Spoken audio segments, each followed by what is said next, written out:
Hello. I'm making a video with the baby dog and my cooler bag. So this is a cooler bag video that I'm making. And it's a lot of fun. Because the disco light is shining bright and sparkling, happy onto the cooler bag and my face and my pillow. I'm making a video right now. Yes, no disruptions, please. So, the baby dog is on the floor there. Yes, and he has a flashlight on him because it is nighttime and we don't want him to grab another husband and wife skunk or other beings. Okay, that would not be good. So, I want to talk about social acceptance pressure. Where does that come from? Okay, so that's a big long story where that comes from. The need for social acceptance. Okay, so I'm very lucky. I have no need for social acceptance. That is a lucky camper. Okay. Lucky camper. That's what I am. Okay. With my cooling bag for camping all ready to go. I washed it. It's nice and clean. But we're going on a trip in about 3 weeks or so. I'm looking forward to this. I'm not going to bring the cooler bag or this computer here. I don't want to bring so much stuff. So I'm just bringing a phone that doesn't work for regular calling, just for 911. I'm bringing that too as a form of security, protection. And also if I have to make a video on it for the police department, I can do that too. So that's always good to have. It is my police department phone. Okay. Nice and dark blue navy color, hidden in a fanny pack and ready to use when I need to use it, and I hope I don't have to use it ever. Okay, so that's all. I'm not gonna go on the internet. We don't have time for that anyway on the vacation. If we had the Cybertruck, it comes with the Starlink internet, and you can do internet anywhere. Okay. You can go to Area 51 and sit there on that dirty, filthy couch on that mountain. And you can drive the Cybertruck right to that couch, all over across all of those potholes and rocks and sand. And then you can sit on that filthy, homeless person's couch with mold and all kinds of stuff and alcohol embedded into the fabric and vomit and probably all of that marijuana particles and methamphetamine particles, and then you can sit on that dirty couch with your computer. With this computer I can go on the internet and I can say, here, I'm making an Area 51 video. But I'm not going to do that because I have OCD. So I will never be able to do that. Oh, baby dog. Oh my god. Oh my god. So, yeah, he has a flashlight on to protect the animals from him. Yes, that is what we are. That is what we're doing. We are protecting all the other animals from the baby dog. Yes. Because that is a dangerous situation in the dark.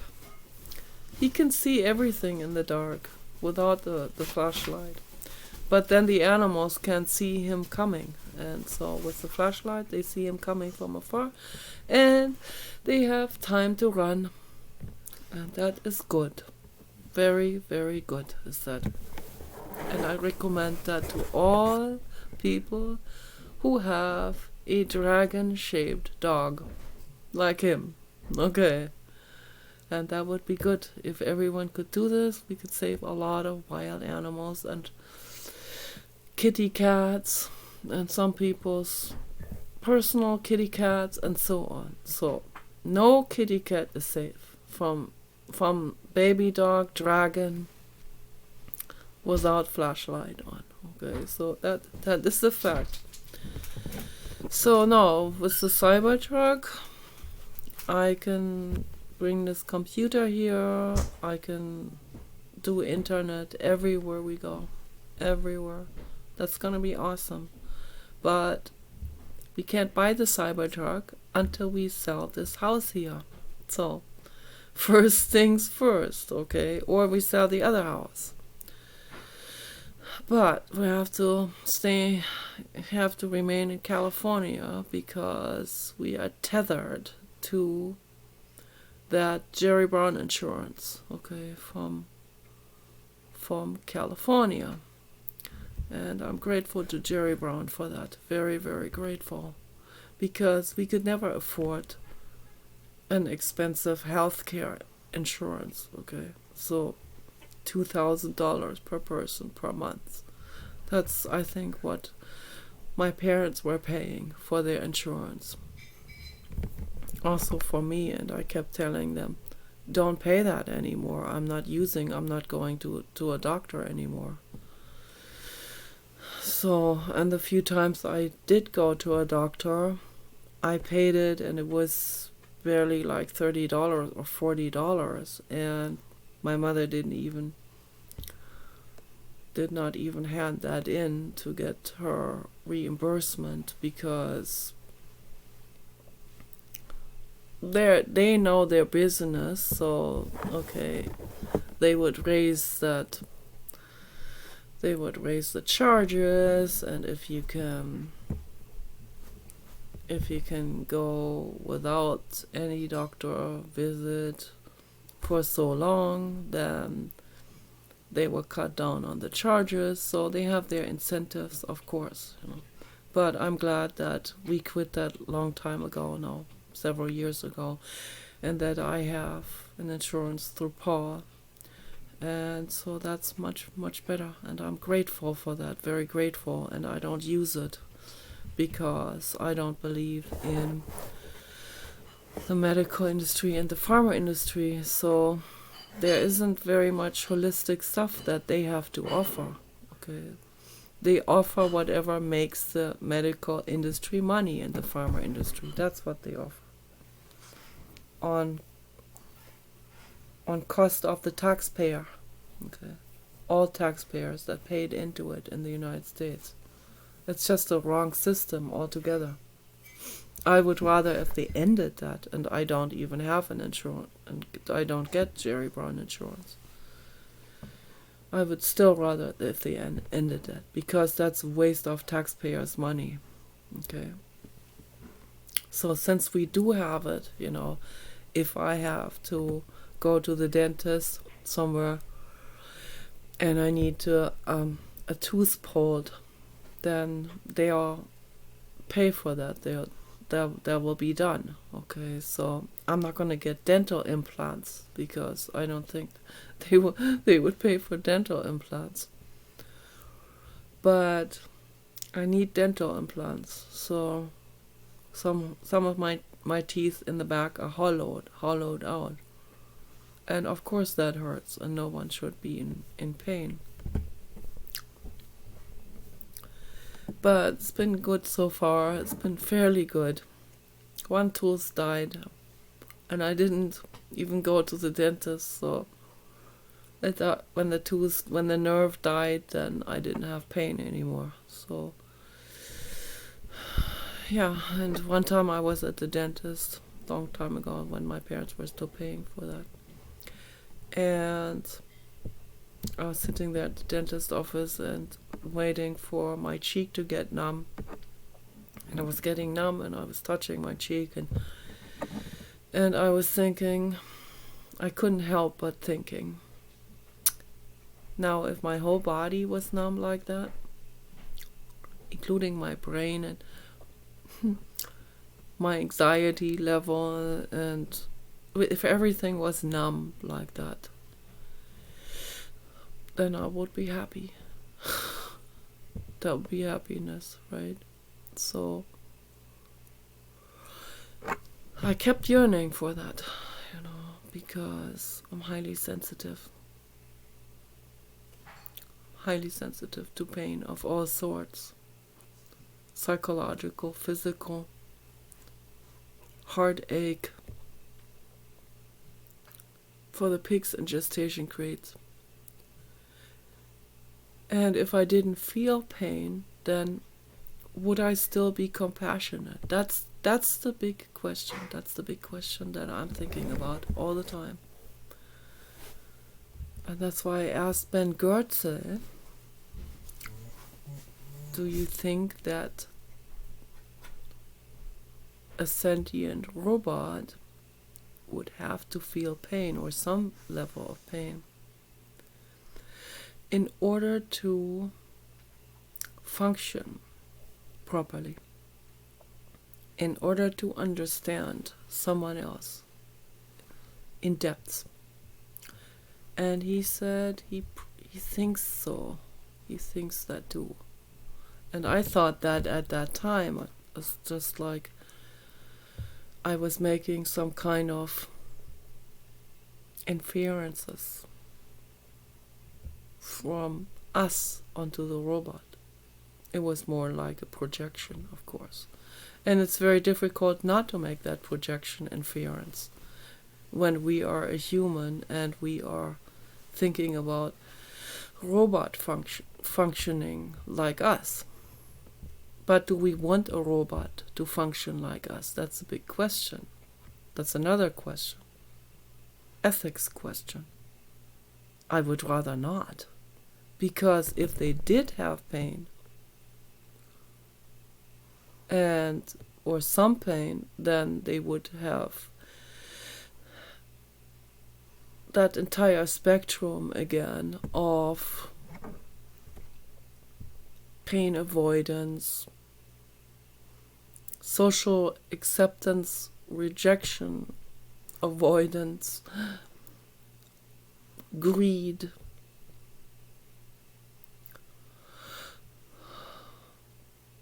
snobbing other people. This entire spectrum, right, would then be part of that interface.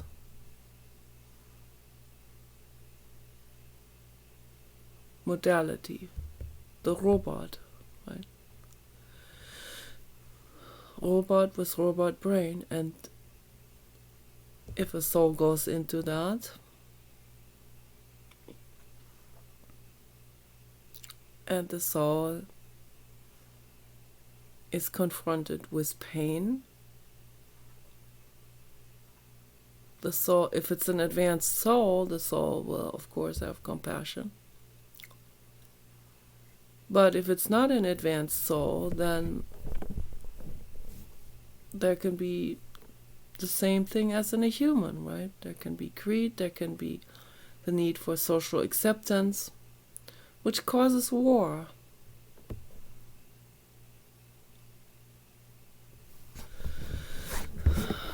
I'm thinking about this every single day. I'm lying in bed, sitting on my recliner chair, thinking about this non-stop, every day. Every single day, I'm thinking about this. How to fix society, how to fix people, how to get people even on the healing path, okay? How do we get people to want to get on the healing path. I know we can get the people that are suicidal on the healing path, and I want to help them. That they are the first ones that need help desperately. The meek and mild ones.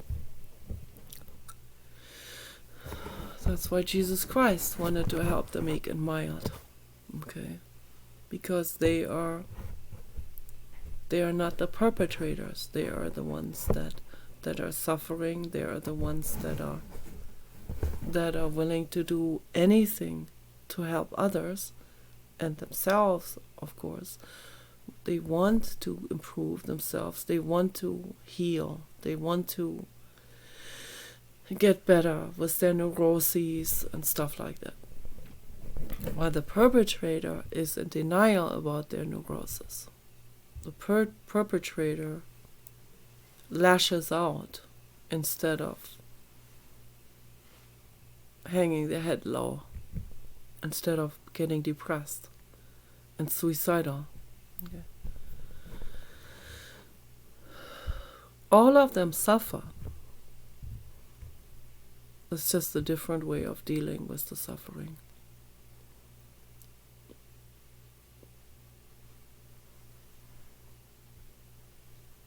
The ones that are hanging their head low, they are the ones that would want treatment.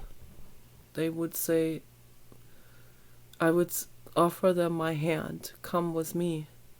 I hold your hand. I lead you to holistic healing, and I want to help you. They are the ones that will accept that help. If I see a violent criminal and say, come, I help you, they will beat me up, do all kinds of things, right? So they'll show me the finger, say the F word, and they'll say, who do you think you are? You know everything. You think you're holier than thou. And that's denial. That is a state of denial and extreme resistance towards looking inward and admitting issues. They think that their monstrous brutality is normal. That's what they think. That's a form of denial. And that's not okay. And there has to be drastic means to save the world. There needs to be drastic measures. Okay? Are those drastic measures helping these people go on the healing path? No. But these drastic measures have to be done. Okay? What Nayib Bukele in El Salvador is creating with his amazing prisons is top-notch role model leadership of a country. That's real role model for the whole world. The way he designed his prisons. Those are not prisons that people would want to go to. Okay?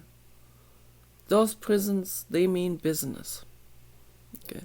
Those prisons do not hold the other cheek and say, hey, let's be woke here and you can just get back out, or you can just get a little spanking on your booty and then you can go continue your horror or something. No, it doesn't work that way in El Salvador. Not anymore. With an amazing, amazing, amazing person. A new person. A young person. an advanced soul. Okay. And he knows who is good. And Donald Trump knows who is good. And they like each other because they are both on the same frequency with this. They know that's the only way to fix and heal the world. Okay. If we don't do it, the world would collapse. Absolutely collapse. It would be unimaginable suffering if we didn't have people like Donald Trump and Nayib Bukele. That's a fact. Okay. So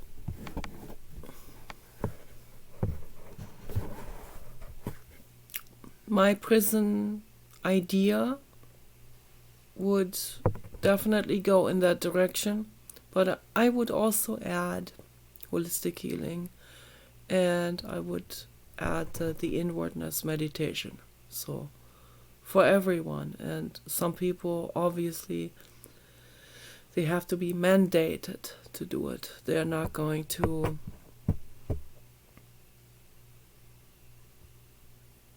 volunteer, right? Violent criminals don't volunteer with this. And that also has to do with the fear of social rejection. That's a real big one that leads to all kinds of horror. This constant fear of social rejection. It leads to the worst possible behavior. If someone is in a cult, and this cult does demonic children cooking and stuff like this, and eating children's soup, the other people that are weak like that, they will go along with that. And they will also try to come across as cold and all of that. Cold and cold-hearted and untouchable, or if that becomes a fad like this, particularly for a woman's supposed to be a mother, right? For a woman to be cold and aloof and indifferent, if that's a fad and they accept that and they embody that, that's bad. Okay, that goes against their own nature. That goes against the nature of a mother or a grandmother. Age has nothing to do with that. Okay, a mother should be always concerned about the youngsters and all beings. Okay, and if a woman becomes cold because she wants to fit into this demonic Satanist social group, then she is violating her own mind, her own personality, her own body.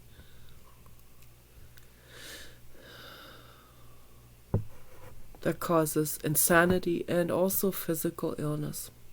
That's the truth, what I'm saying. And the same goes for the men, too.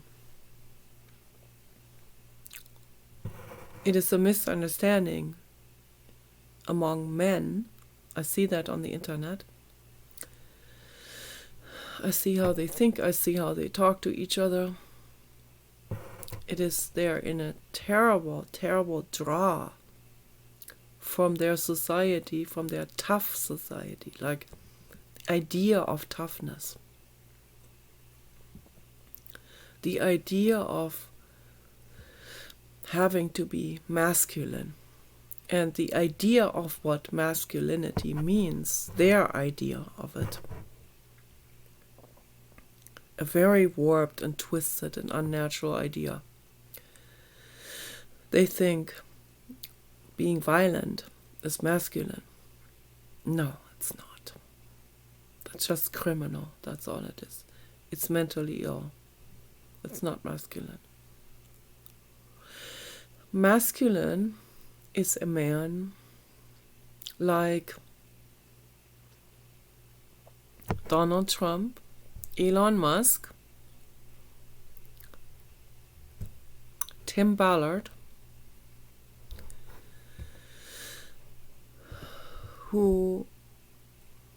Alex Jones also, okay, who believes in kindness and in protecting the innocents, and courageously steps up,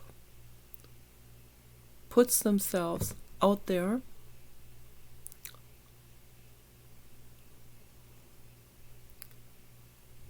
Charlie Kirk is one of them. Okay, he put himself out there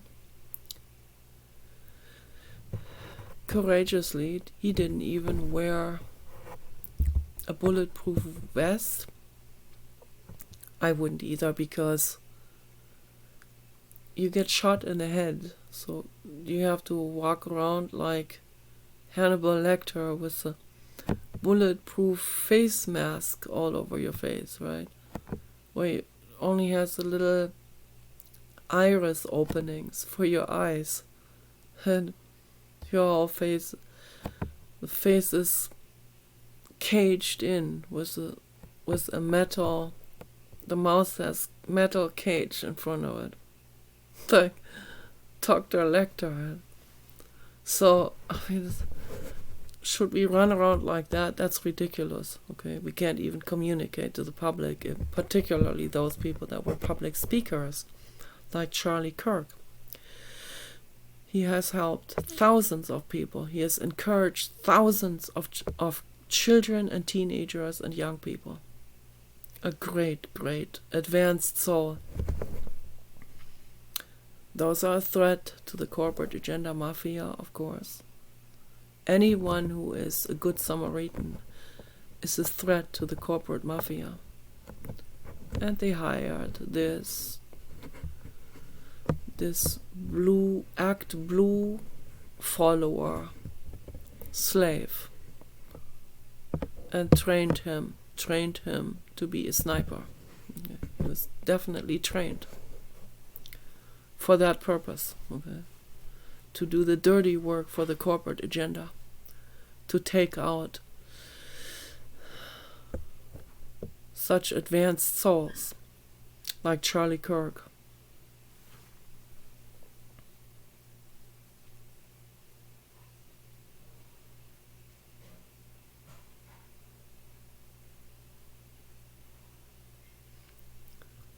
Charlie Kirk is the embodiment of masculinity. And Donald Trump and Elon Musk and Alex Jones and Paul Watson and many others, and Tim Ballard. Those are the embodiment of masculinity.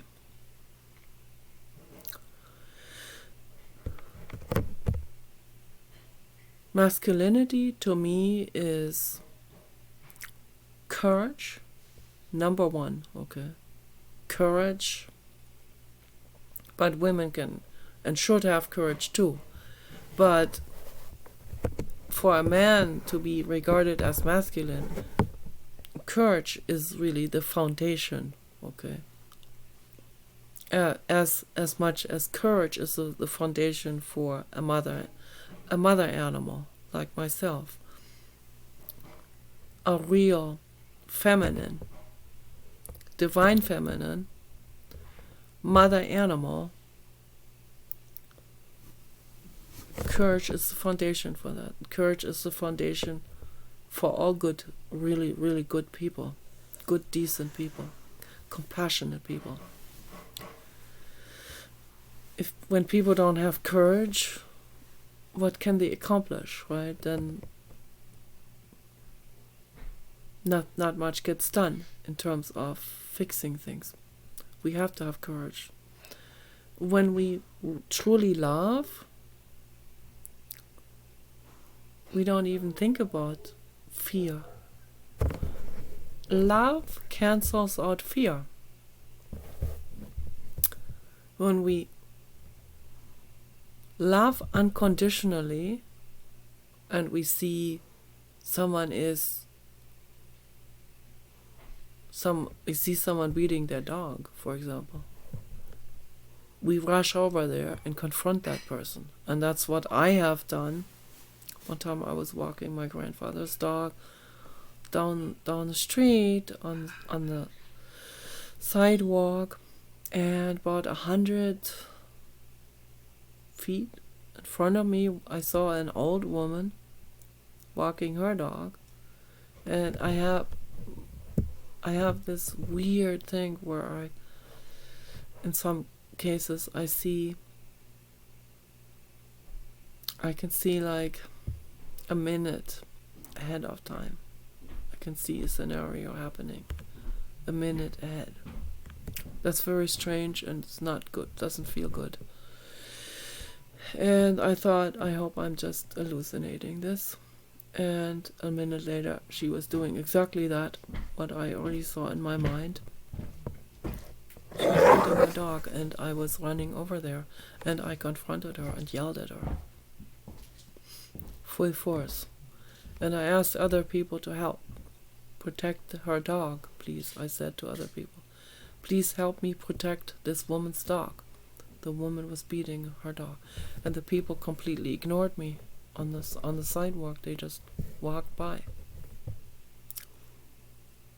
They looked and they were like, who are you? Or like completely indifferent to the situation. I even called on the phone. I went to a phone booth. That was a long time ago. And no one helped me. I called, I think, animal shelter up and wanted them to come and help. And by the time I got out there, the old lady had already walked away.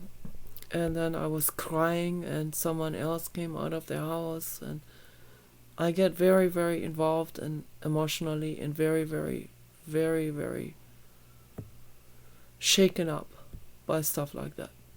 A lady came out of her house. She knew about my grandfather, and I talked to her for a while, and she was very nice to me, and she calmed me down. She knew how to calm me down, and I was so grateful to her for that conversation. And then I was able to walk with my grandfather's Great Dane back to my grandfather's house. And but my heart was still pounding and all of that. So when we have compassion, there's no fear. I mean, you see something happening, you rush over and you do whatever you can to protect that other living being. One time, that hunter guy that lives down the hill from us here on this property, we had Kenny, the albino Great Dane at that time. And he was deaf, I'm glad, because there were so many moments where I was crying or screaming or Paul and I yelling at each other, where I was so glad that Kenny didn't hear that. But still, I mean, it's still a negative energy that you don't want to create in your house, right?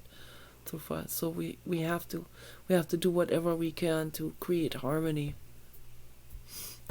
So to sort it out within ourselves and not create a domestic dispute in the house where there are animals and children. Okay. So we have to resolve these things for the sake of our living beings that we are responsible for. Well, one time I was sitting out there and Kenny was there with me, and I was actually singing a song out there under the trees, and all of a sudden I hear a dog screaming down the hill, and I heard the man beating his dog, and the dog screaming pitifully. And I stood up and I hollered as loud as I could, "What's going on down there?" As loud and angry as I could. That's when he stopped beating his dog, and then I saw him scramble up the hill, trying to find out who was calling out to him like that, calling him out. And he was walking up and looking also into the other people's garden and into our garden. And I didn't go anywhere. I just stayed right where I was. I just sat back down and I continued my poetry and whatever I was doing. And he looked over the fence, and it seems like he did not suspect me being the one that called, because the way I was sitting there with Kenny and loving each other, and I was reading poetry, so he didn't even suspect me.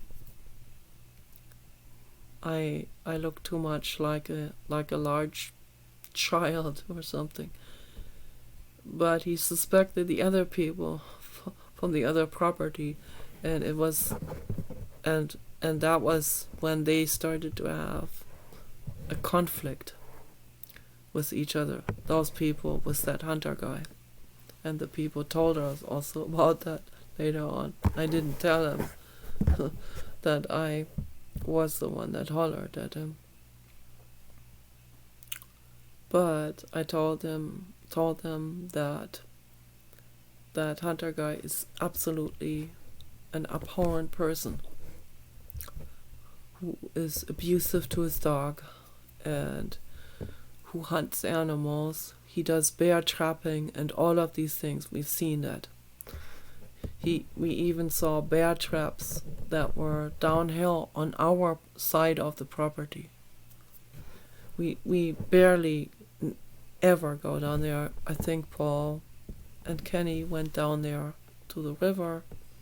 I never went down there to the river. I only went down there halfway through and came back up, because there are some places where it's like really, really steep and you have to be a very good rock climber almost.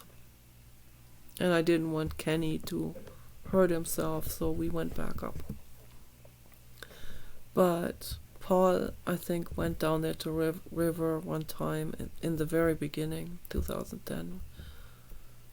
And that goes past this hunter guy's property. And I was also always afraid of that hunter guy. That's also another reason why I never explored that forest.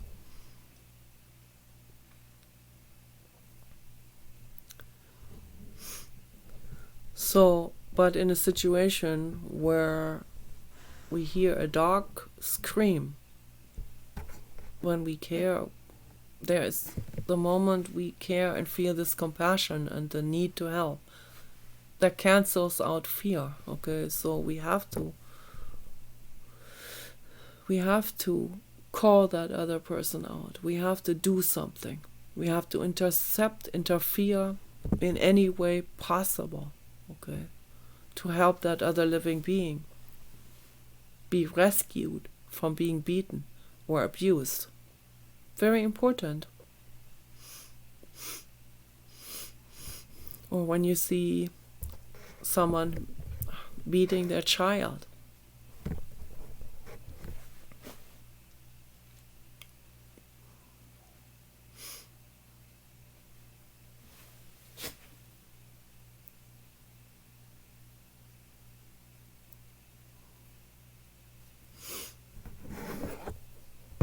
some people are dangerous. understand why people hesitate to intercept. But we can't allow someone to beat a child or hunt a child down or something, and the child is screaming, and you know this is a suspicious situation. You should call the police. You should record this with a video camera. We have to do something when we care, okay? That's what compassion is. That's what love is. Most people are so terrified of social repercussions against them.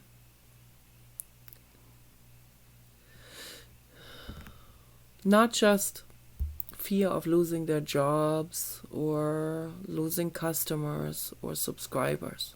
It goes much farther. It goes all the way to just even if they're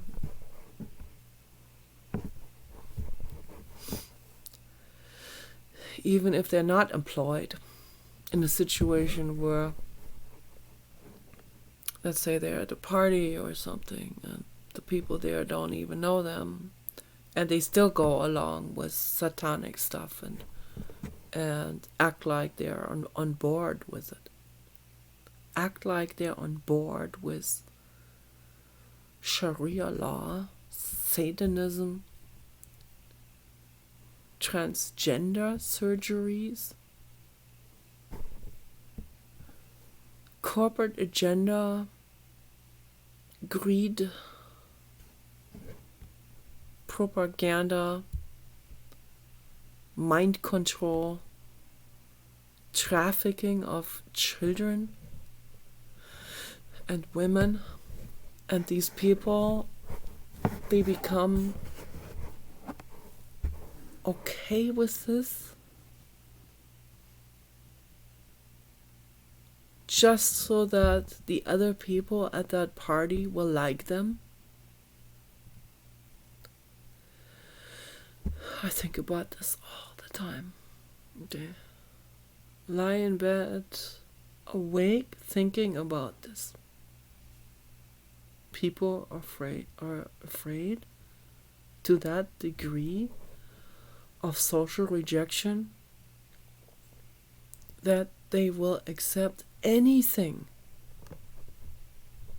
any religion, cult, society's norms or expectations. What society declares as acceptable or cool or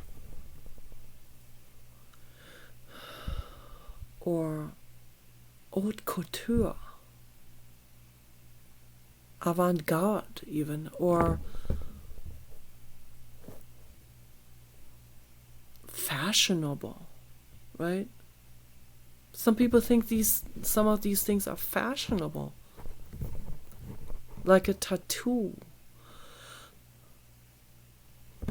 A tattoo is a violation of one's body. And then it goes into abstruse forms where people drill holes into their skulls. All for social acceptance. Believe it or not, believe it. It is the truth. I've seen it all of that. I've seen it with my chin falling, like, huh? No. It cannot be that. No. What? I mean, it goes to that degree, to that far degree. The psychology of people that want social acceptance, They want to be liked on cost of anything. It doesn't matter what they will be coerced to do. There are cults where a cult leader says to people, kneel down and lick my shoes, and they will do it. Or they will tell someone to beat their daughter, and the person reluctantly but will do it because some guru told her to. Wake up.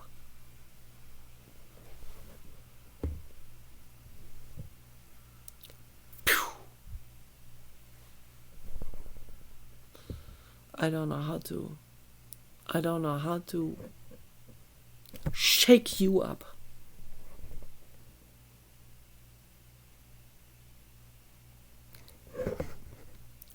Wake up from the MK Ultra mind control and question the stuff. Question the questionable stuff. Question Islam. Question women wearing a chador. Question halal slaughter, where they bleed the animal to death. And the kosher slaughter too. It's no better. Question it. Question the 3 Abrahamic religions and all of their offshoots and off-cults, whether that's devil worshipping or angel worshipping. It's all based on the Abrahamic shit religions. That's what it is. Yes, baby dog, I know. It's all difficult. It's a difficult thing. I'm sorry, baby dog. I'm not talking about you. I'm talking about followers. Yes.